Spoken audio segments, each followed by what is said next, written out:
د جنوبي ایشیا په زیاترو برخو کې سپین مار د نیکمرغۍ علامت ګڼل کیږي او خلک یې له وجلو ډډه کوي.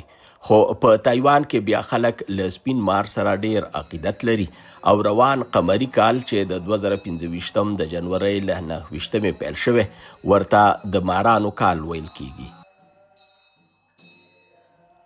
دا راز په تایوان کې یو تن د سپینو مارانو لپاره یو ځانګړی مندر هم جوړ کړی دی چې خلک ورته د دعا لپاره ورځي.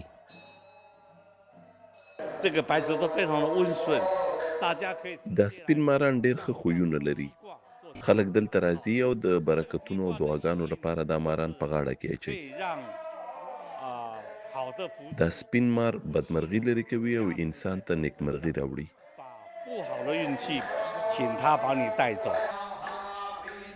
د جنوبي ایشیا په ځینو برخو کې بیا سپین مار د شتمنۍ علامت هم ګڼل کیږي او خلک یې خوشبختي ګڼي. خو په تایوان کې یې ځینې خلک د دعا په وخت په غاړه کې هم اچوي.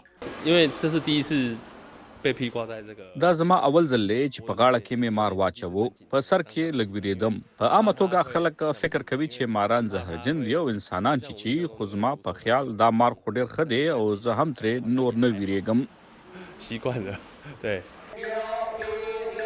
بلخوا ډاکټران وایي چې زیاتره ماران زهرجن وي او پکار ده چې خلک ترې ډډه کوي. البته وجل یې هم نه دي پکار ځکه چې ماران د ماحولیاتي نظام یوه مهمه برخه ګڼل کیږي او د نړۍ په زیاترو هیوادونو کې یې د تحفظ لپاره اقدامات کیږي.